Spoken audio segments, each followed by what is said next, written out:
where it was found that a doctor is not guilty of negligence if he has acted in accord with the practice accepted as proper by a responsible body of medical men skilled in that particular art.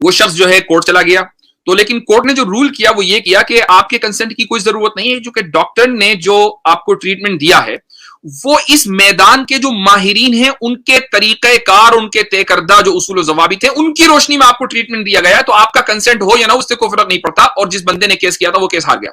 اس کا مطلب یہ ہوا کہ مغربی جو society ہے، جو legal field ہے، یا جو سوشل معاشرہ ہے، جو سوشل جو میدان ہے، ہر جگہ کنسنٹ آف ایکسپرٹس کو بھی کنسنٹ مانا جاتا ہے۔ کنسنٹ آف ایکسپرٹس کو ایکسپرٹ مانا جاتا ہے، یعنی اگر کوئی آدمی خود کنسنٹ نہ بھی دے لیکن ایکسپرٹ کی طرف سے کنسنٹ اور رضامندی ہے تو اس کو مانا جائے گا۔ اب آ جاتے ہیں ایک اور پوائنٹ کے لیے۔ کنسنٹ کے لیے دو ریکوائرمنٹ ہے مغربی معاشرے میں، ایک ہے کیپیسٹی اور ایک ہے کمپیٹنس۔ اس کی مثال دیتا ہوں۔ مثال یہ ہے کہ ایک 12 سال کی 13 سال کی لڑکی ہے، بظاہر وہ اس میں کیپیسٹی ہے کہ اس کے ساتھ سیکشول انٹرکورس کیا جائے، وہ کر سکتی ہے۔ 14 سال کی 15 سال کی لڑکی کر سکتی ہے، لیکن لیگلی اس میں کمپیٹنس نہیں ہے۔ یہ لا ڈیسائیڈ کرے گا کہ وہ شادی کر سکتی ہے یا نہیں۔ یہی وجہ ہے کہ انڈیا میں مثلا ابھی شاید امینڈمنٹ ہوا ہے، 21 سال سے کم عمر کی لڑکی کی شادی نہیں ہو سکتی۔ کیوں بھائی؟ پارلیمنٹ کے ممبران کمپیٹنس ایک لڑکی کے کمپیٹنس کو کیوں سیٹ کریں گے؟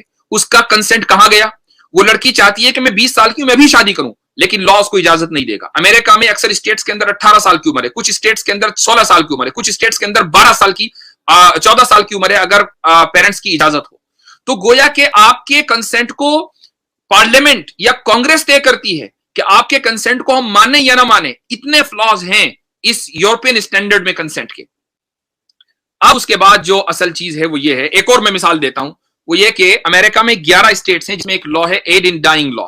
ایک آدمی ہے، وہ مثلا اس کو ایسی کوئی بیماری ہے کہ اس کے بارے میں اس کو یقین ہے کہ میرے پاس 5-6 مہینے کا ٹائم ہے، میں سسک کر مروں گا، اس لیے مجھے حکومت اجازت دے کہ میں ایسی دوا مجھ کو دی جائے تاکہ میں آرام سے سکون کے ساتھ مر جاؤں۔ 11 صوبوں کے اندر یہ قانون ہے، اس کو ایڈ ان ڈائنگ لا کہتے ہیں۔ لیکن اگر ایک آدمی مثلا دنیا سے عاجز آ گیا، اس کو کوئی بیماری نہیں ہے، وہ چاہتا ہے کہ بھئی میں مروں، میں اپنی زندگی سے عاجز آ گیا لیکن میں زندہ رہنا نہیں چاہتا، تو مجھے حکومت اجازت دے مرنے کی، اس کو اجازت نہیں ہے۔ تو بھائی کنسنٹ ہے، وہ عاقل ہے، بالغ ہے، وہ رضامندی کے ساتھ مرنا چاہتا ہے، اس کی باڈی ہے، اس کی مرضی ہے، لیکن اس کی باڈی کے اوپر اس کی مرضی نہیں ہے جب مسئلہ مرنے کا آتا ہے۔ تو کنسنٹ کدھر گیا؟ تو یہ جو کنسنٹ ہے یہ اتنا زیادہ ویگ ہے کہ اس کی کوئی نظیر نہیں ہے جو ہم لبرل سوسائٹی سے لیتے ہیں۔ اب جو اس پوری میں نے کنسنٹ کے اوپر گفتگو کی ہے اس کا ریزلٹ کیا ہے؟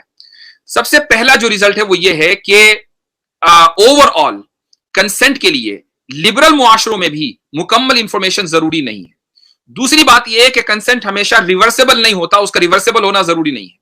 اور تیسری بات یہ ہے کہ اگر ماہرین کا فیصلہ ہو جائے تو بھی کنسنٹ کافی ہے۔ اب میں آتا ہوں آپ کو جنگ کے اوپر لے کر آتا ہوں۔ مان لیجئے ایک جنگ ہوئی مسلمانوں اور غیر مسلموں کے درمیان، اور اس میں غیر مسلم خواتین مثلا قیدی بنا کر لائی گئی، ان کو باندھیا اور کانکیوبائن بنا لیا گیا۔ ان کو ابھی یہ پتا نہیں ہے کہ ان کے ساتھ آگے کیا ہوگا۔ سوال یہ کہ کیا ان کا پتا ہونا کنسنٹ کے لیے ضروری ہے؟ نہیں ضروری ہے۔ لبرل سوسائٹی سے میں نے مثال دے دی ہے۔ مان لیجئے ان کو بتا دیا گیا کہ تمہارے ساتھ یہ ہوگا کہ تمہارا جو آقا ہے وہ تمہارے ساتھ کنزومیشن کرے گا، کیا وہ اس کنسنٹ کو ریورس کر سکتی ہیں؟ اگر وہ اس وقت کہتے ہیں کہ ہاں ٹھیک ہے، لیکن آگے چل کر وہ کہیں کہ نہیں ہم تیار نہیں ہیں، ہمیں اس کو ریورس کرنا ہے، نہیں کر سکتی۔ اس کی وجہ یہ کہ کنسنٹ کا ریورسیبل ہونا ضروری نہیں ہے۔ میں نے لبرل معاشرے سے اس کی مثال دی ہے۔ اسی طریقے سے ایک عورت یہ کہہ سکتی ہے کہ میں نے تو جنگ کی رضامندی نہیں دی تھی، لیکن اس کے لیڈروں نے تو دی تھی، اس کے شوہر نے دی تھی، اس کا شوہر بطور سولجر اس جنگ میں شریک تھا۔ تو ماہرین کا جو فیصلہ ہے وہ بھی کنسنٹ مانا جاتا ہے۔ یہی وجہ ہے کہ اگر کسی ملک کے لیڈر نے جنگ کا فیصلہ کیا تو اس لیڈر کے ساتھ جو عوام ہیں شامل، جو عورتیں شامل ہیں، ان کو باندھی بنایا جائے گا۔ اس کی مثال دیتا ہوں۔ جب جنگ قادسیہ ہوئی، یعنی پرشین امپائر کو ختم کیا گیا، تو اس وقت جو بادشاہ تھا اس کا نام تھا یزدجرد، اس کی 3 شہزادیاں، ان کو باندھی بنایا گیا اور اس کے بعد ان کو آزاد کر دیا گیا۔ حضرت عمر رضی اللہ عنہ نے حضرت علی سے پوچھا کہ بھئی ان کا کیا کرنا ہے، یہ تو شاہی خاندان کی ہیں۔ تو حضرت علی رضی اللہ عنہ نے کہا بھئی میں تو آزاد کرتا ہوں اپنا حصہ۔ حضرت علی نے آزاد کیا، حضرت عمر نے آزاد کیا، بقیہ سب لوگوں نے آزاد کیا۔ تو ان یزدجر کی ان 3 باندیوں میں سے ایک باندی کی شادی حضرت حسین سے ہوئی، ایک لڑکی کی شادی، ایک شہزادی کی شادی حضرت ابوبکر کے بیٹے سے ہوئی، اور ایک شہزادی کی شادی جو تیسرے نمبر کی تھی اس کی شہزادی حضرت عمر کے بیٹے سے ہوئی۔ تو باقاعدہ شادیاں ہوئیں اور ان کی رضامندی سے ہوئیں۔ تو یہ دراصل وہ خواتین کے جو جنگ میں شامل ہیں ان کو باندھیے بنایا جائے گا۔ اب اگر کوئی یہ کہے کہ ان کا کنسنٹ نہیں تھا، ان کا کنسنٹ میٹر اس لیے نہیں کرتا کہ ان کے ملک کے ماہرین کا کنسنٹ تھا کہ چاہے ہماری عورتوں کو باندھی بنا لیا جائے تب بھی ہم جنگ کریں گے۔ اچھا، اب میں آپ کو ایک اور بہت انپورٹنٹ پوائنٹ بتانے جا رہا ہوں، اور وہ یہ ہے کہ، اور یہ میرا لاسٹ پوائنٹ ہے، اس کے بعد میں اپنی بات ختم کروں گا۔ قرآن کریم میں ایک آیت ہے، سورہ نور میں آیت نمبر 33، اللہ تعالیٰ فرماتا ہے والذین یبتغون الکتاب مما ملکت ایمانکم فکاتبوہم ان علمتم فیہم خیرا۔ اردو ترجمہ پڑھ دیتا ہوں۔ اور جو مکاتبت کرنا چاہیں، مکاتبت کس کو کہتے ہیں؟ مکاتبت کہتے ہیں buying your slavery, buying your freedom, کہ آپ اگر اپنے آقا کو مثلا یہ کہیں میں تم کو 10,000 روپے 1,00,000 روپے دیتا ہوں اور تم مجھے آزاد کر دو، اس کو کہا جاتا ہے مکاتبت، یہ ایک طرح کا معاہدہ ہے۔ تو اللہ فرماتا ہے اور جو مکاتبت کرنا چاہیں تمہارے مملوکوں میں سے، یعنی تمہارے غلاموں میں سے، تو ان سے مکاتبت کر لیا کرو، اور اگر تم سمجھو کہ ان میں بھلائی ہے، اور ان کو اس مال میں سے دو جو اللہ نے تمہیں دیا ہے۔ اس آیت کے نازل ہونے کے بعد حضرت عمر رضی اللہ عنہ اور اسی طرح دیگر بہت سے صحابہ کی رائے یہ تھی کہ یہ جو مکاتبت کرنا ہے یہ واجب ہے۔ کیا مطلب؟ یعنی ایک غلام اور باندی اگر اپنے آقا سے یہ کہے کہ مجھے تو مکاتبت کرنی ہے، یعنی میں اپنی فریڈم کو خریدنا چاہتی ہوں، یہ لو پیسے اور مجھے کرو آزاد، تو غلام کے لیے، آقا کے لیے ضروری ہے کہ وہ اس کو قبول کرے، وہ اس کو ڈینائی نہیں کر سکتا۔ اب اگر اس باندی کے پاس پیسے نہیں ہیں تو پیسے کہاں سے آئیں گے؟ اللہ تعالیٰ نے خود بتا دیا آگے، وَآتُوهُم مِّن مَّالِ اللَّهِ الَّذِي آتَاكُم، مسلمانوں کو حکم دیا جا رہا ہے کہ تم پیسے دو، اللہ تعالیٰ نے تمہیں مال دیا ہے، تم مال کے ذریعے اس کی مدد کرو۔ زکوٰۃ کے جو مصارف ہیں ان میں سے ایک مصرف اس طرح کے غلاموں کو آزاد کرانا ہے، ضروری ہے یہ مسلمانوں کے لیے کہ اس کی مدد کریں۔ اب میں ایک انسیڈنٹ سیرت سے سنا دیتا ہوں آپ کو، یہ ہے یہ تفسیر بغوی کا میں نے حوالہ دیا، کوئی آدمی کہے کہ نہیں جی حضرت عمر کی جو بات ہے وہ آپ نے جھوٹ کہہ دی، یہ تفسیر بغوی کا حوالہ ہے۔ بلکہ ایک واقعہ اس میں یہ بھی لکھا ہوا ہے کہ سیرین ایک غلام تھے، حضرت انس بن مالک رضی اللہ عنہ کے غلام تھے، انہوں نے حضرت انس بن مالک سے کہا کہ آپ مجھے مکاتب بنا دیجئے، یہ لیجئے پیسے، میں آزاد ہونا چاہتا ہوں۔ تو انس بن مالک نے منع کیا کہ نہیں میں تو مکاتب نہیں بناؤں گا۔ تو انہوں نے جا کر حضرت عمر سے شکایت کر دی، حضرت عمر اپنا درہ لے کر پہنچ گئے انس بن مالک کو سزا دینے کے لیے کہ تم نے قرآن کی مخالفت کیسے کر دی۔ اگر کوئی غلام اور باندی کہتے ہیں کہ مکاتب بناؤ تو مکاتب بنانا پڑے گا۔ اب آگے چلیے، یہ ہے میری لاسٹ پوائنٹ آج کا۔ مسند احمد میں ایک روایت ہے، اور یہ ام المؤمنین جویریہ بنت الحارث حضرت نبی کریم صلی اللہ علیہ وسلم کی زوجہ تھیں، ان کے نکاح کا واقعہ ہے۔ قبیلہ حوازن سے آتی ہیں۔ جب حنین کی جنگ ہوئی اور حوازن کے جو لوگ ہیں وہ قید ہو کر آئے تو ان میں جویریہ بنت الحارث بھی تھی، یہ بھی باندی بن کر آئیں، اور یہ کس کے حصے میں گئیں؟ یہ ثابت ابن قیس ابن شماس ایک صحابی ہیں، ان کے حصے میں آئیں۔ اور حضرت زینب رضی اللہ عنہا کے بارے میں حضرت عائشہ یہ فرماتی ہیں، معاف کیجئے گا، حضرت جویریہ کے بارے میں حضرت عائشہ فرماتی ہیں کہ وہ ایک خوبصورت خاتون تھی، وجیح خاتون تھی، ان کو یعنی وہ ایسا نہیں تھا کہ ان کو چھوڑ دیا جائے، جس کے حصے میں وہ آئے وہ آسانی کے ساتھ ان کو چھوڑ دے، ایسا نہیں تھا۔ اب حضرت جویریہ یہ فرماتی ہیں کہ میں ثابت ابن قیس کے حصے میں آئی، فکاتبتہ علی نفسی، میں نے ثابت ابن قیس کو سے مکاتبت کر لیا، میں نے کہا کہ میں پیسے دوں گی، مجھے آزاد کرو۔ ثابت ابن قیس اس کو مسترد نہیں کر سکے، چونکہ قرآن کا حکم ہے فکاتبوہم، مسترد نہیں کر سکے۔ اس کے بعد وہ رسول اللہ صلی اللہ علیہ وسلم کے پاس آئیں جویریہ کہ یا رسول اللہ میں نے مکاتبت کر لی ہے، مجھے پیسوں کی ضرورت ہے، کیا آپ میری مدد کر سکتے ہیں؟ رسول اللہ صلی اللہ علیہ وسلم نے مدد کی، اور یہ آپشن بھی رکھا کہ اگر تم اس سے بہتر آپشن چاہو میں تمہاری مدد بھی کر دوں گا، اور تم مجھ سے نکاح کرنا چاہو تو نکاح کر سکتی ہو۔ تو آپ صلی اللہ علیہ وسلم سے انہوں نے مرضی کے ساتھ نکاح کیا۔ اب یہاں پر جو پوائنٹ ہے وہ یہ ہے، مان لیجئے ایک میں سیناریو بتاتا ہوں، ایک لڑکی، ایک عورت مسلمانوں کے پاس باندی بن کر آئی، اس کے سامنے یہ آپشن ہے کہ چاہے تو وہ مکاتبہ بن جائے، یعنی وہ اپنی آزادی کو خرید لے اور آزاد ہو جائے، پیسے اس کے پاس نہیں ہے، مسلم سوسائٹی اس کی مدد کرے گی۔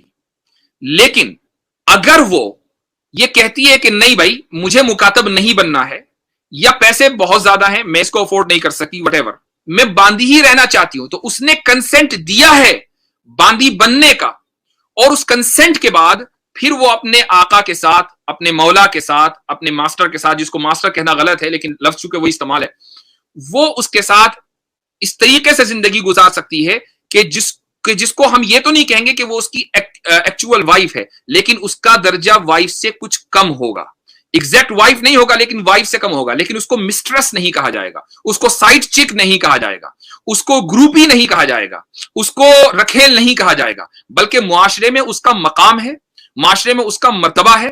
تو وہ جب کوئی بھی باندی کنزومیشن کرتی ہے اپنے مولا اور اپنے آقا کے ساتھ. دراصل وہ مکاتب ہونے کے اسٹیٹس کو ختم کر کے یہ کنسنٹ دیتی ہے کہ نہیں جی میں اپنے آقا کے ساتھ رہوں گی. تو کنسنٹ تو ہے موجود. تو وہ کنسنٹ جو مغرب کا معیار ہے, جو لبرل سوسائٹی کا معیار ہے, اس کی تو کوئی حیثیت ہے ہی نہیں. وہ تو اتنا شیکی ہے کہ آپ اس کو کہیں بھی اپلائی نہیں کر سکتے. لیکن اس روایت اور آیت سے یہ پتا چلا کہ باندی جب مسلمان گھر میں آئے گی تو وہ کنسنٹ دے کر آئے گی. اب یہ جو الزام اور اعتراض کیا جاتا ہے کہ جی مسلمان قیدی جو عورتوں کو ریپ کر دیا کرتے تھے, یہ اعتراض مکمل طور پر ختم ہو گیا. آج ان ریفرنسز کے بعد اگر کوئی آدمی یہ اعتراض کرتا ہے تو وہ جھوٹ بول رہا ہے, وہ بددیانتی کر رہا ہے. اور اگر کوئی شخص میرے اس پوری پریزنٹیشن کے اوپر تبصرہ کرنا چاہے تو تبصرہ کرے اور ان چیزوں کو ریفیوٹ کرے. ہاں, اگر آپ تاریخی روایتوں سے ریفیوٹ کریں گے تو یہ بھی یاد رکھیں کہ تاریخی روایتوں سے آپ قرآن کو ریفیوٹ نہیں کر سکتے. تاریخی کوئی روایت اگر قرآن کے خلاف پیش کریں گے تو تاریخی روایت کو دیوار پر مار دیا جائے گا. تو یہ آپ کے سوال کا مختصر سا جواب ہے. آئی ڈونٹ نو کہ آگے کے سوال بھی کور ہو گئے کہ نہیں. نہیں, بالکل نہیں ہوئے. اور ابھی جو بہت ہی ہارڈ کوشچن ہے, لیکن میں آئی مسٹ سے کہ ماشاءاللہ کنسنٹ کا جو آپ نے ایک سینیریو ماڈرن ڈے سے اور پریویس جو دور رہ چکا ہے کلیئر ہو گیا. تمام شبہات کنسنٹ سے ریلیٹڈ, ریپ سے ریلیٹڈ, ریپ تھا یا نہیں تھا, ان کی کیا سیکشول ڈیزائرز تھی اور وہ کس طرح کنسنٹ دے سکتی تھی یا ان سے اس معاملے میں. تو یہ ماشاءاللہ بہت ہی بہترین جواب تھا. کیسر بھائی, یو وانٹ ٹو سے سم تھنگ؟ نہیں, آپ کا شاید جی میں بس مفتی صاحب کی بات بہت ہی ڈیٹیل سے انہوں نے ایک بات کہی ہے. میں صرف ایک چھوٹا سا پوائنٹ اس میں ایڈ کرنا چاہوں گا. جو کنسنٹ کی بات ہے, دیکھیں جو ماڈرن کانسیپٹ کہا ہے, اس سے ہم تاریخ کی کسی بھی چیز کو اپلائی کریں تو وہ ہمیشہ ہمیں کنفیوزڈ ہی نظر آئے گی. لٹرلی آپ کسی چیز کو بھی اٹھا کے دیکھ لیں. the thing is کہ اس زمانے کے نارمز میں آپ دیکھیں کنسنٹ کیا ہوتا تھا, جو پریکٹسز ہوتی تھی. وہ جو سوال ہے نا کہ یہ جو مسلمان اپنا معافی چاہوں گا جو مرد جنگی قیدی ہوتے تھے ان کے ڈیزائرز کا خیال, یہ وہ دیکھیں ایک کامن سینس کی بات ہے. اس زمانے کے نارمز کا یہ حصہ تھا کہ جب جنگ ہوگی اور اس جنگ میں جو لوگ شریک ہو رہے ہیں وہ سرٹن کنسنٹ دیں گے, وہ مسلمان ہوں یا نہ ہوں. وہ یہ ہے کہ اگر آپ جنگ ہار گئے تو آپ کو پکڑا جائے گا, آپ کو غلام بنایا جائے گا, جو بھی معاملے اس زمانے کے موجود ہیں وہ آپ کے ساتھ کیے جائیں گے. آپ یہ دیکھیں کہ ایک عورت جو کفار کی ہے وہ جب پکڑی جاتی ہے تو وہ کس چیز کا کنسنٹ دے رہی ہے اس زمانے کے نارمز کے مطابق, کہ اس سے پروسٹیوشن بھی کرائی جائے گی, اسے بیچا بھی جائے گا, اسے رکھیل بنایا جائے گا, اسے کسی ایک آدمی کے ہاتھ میں دے دیا جائے گا. یہ سارے کے سارے کنسنٹ اس نے دے دیے ہیں کیونکہ یہی انہوں نے مسلمانوں کی عورتوں کے ساتھ کرنا ہے. لیکن اسلام نے اس کو اپ گریڈ کیا ہے کہ وہ اس زمانے کے نارمز کے مطابق رکھیل بننے کا بھی کنسنٹ دے رہی ہے, پروسٹیچیوٹ بننے کا بھی کنسنٹ دے رہی ہے, اینڈ ارریسپیکٹو کہ اس کا پچھلا سوشل سٹیٹس کیا تھا. اسلام کچھ بھی نہیں کر رہا, صرف یہ کر رہا ہے کہ اسے پروگریسولی سوسائٹی میں انٹیگریٹ کرے, شادیاں کرے, اس کے بچوں کو جائیداد میں حقوق دے. اس سے یعنی کہ آج کل کے زمانے میں کل آپ اپنا نیا کوئی اسٹینڈرڈ چینج کر دیتے ہیں, اس سے آپ کسی اور چیز کو اپوز کرنا شروع کر دیں, تو اس سے آپ کی عقل نہیں بڑھ جاتی ہے, اس سے آپ کی جہلیت ایکسپوز ہوتی ہے. کہ آپ یہ دیکھیں کہ وہ جو سارے کے سارے کنسنٹ لے کے آئی ہوئی تھی, اسلام نے سارے کے سارے کو نلیفائی کر کے اس کو معاشرے میں عزت دی ہے. What more do you want? جی, اس پہ ایک چیز میں کہنا چاہتا ہوں اگر آپ اجازت دیں. یہ جو ہے نا, ویسے تو ماشاءاللہ جتنی بات مفتی یاسر واجدی صاحب نے تفصیل سے کانسیپٹ کو میں سمجھتا ہوں کہ انٹرنیشنلی جو سروے کروایا ہے بڑا زبردست شاندار سے, اور میں کہتا ہوں کہ اتنی بھری ہوئی گفتگو تھی کہ اگر کوئی اس کو تسلی سے بار بار سنے گا تو ہر دفعہ کوئی نہ کوئی نقطہ اس کو سننے کو ملے گا. کیسر احمد راجہ صاحب نے جو بات کی اور انہوں نے دوبارہ یاد کروایا کہ وہ جو یہ لوگ اعتراض, تو میں اس اینگل سے اس کو لینا چاہ رہا ہوں مختصراً 1 منٹ میں. وہ یہ چیز ہے کہ جو یہ کہتے ہیں کہ جناب عورت جو ہے اس کے ساتھ جو فزیکل ہوا جا رہا ہے, تو جو غلام مرد آیا ہے تو اس کے بھی تو ڈیزائرز ہیں نا. مفتی صاحب نے اس کے اوپر تمہیدی گفتگو کے اندر ہی بات کر دی تھی کہ مسئلہ یہ نہیں ہے کہ اس کی کون سی ڈیزائر ہے کیا نہیں. میں یہاں پر جو چیز ایڈ کرنے لگا اس کی طرف آپ کی توجہ دلاتا ہوں. دیکھیں اس زمانے میں بھی اور آج کے زمانے میں بھی جو پرزنرز آف وار ہوتے ہیں, جنگی قیدی, ان کو پکڑنے کا مقصد کیا ہوتا ہے یہ سمجھنا ضروری ہے. کیونکہ آپ جنگ کے قوانین کو عام حالات میں نہیں لا سکتے اور عام حالات کے قوانین کو جنگ کے قوانین پر نہیں لا سکتے. یہ بڑی سمپل سی بات ہے. اب جنگ میں جب قیدی پکڑے جاتے تھے تو اس کا کور اور بیسک اور فنڈامنٹل جو مقصد ہوتا تھا پیچھے, وہ یہ ہوتا تھا کہ جو آپ کا دشمن ہے اس کو میکسیمم ڈیمیج کرنا, کیونکہ آپ نے جنگ جیتنی ہے, یہ وار سٹریٹجی ہے, ڈیمیج کرنا. اچھا, اگر آپ عورتوں کو لے کے آتے ہیں اور ساتھ مردوں کو بھی لے کے آتے ہیں اور کوئی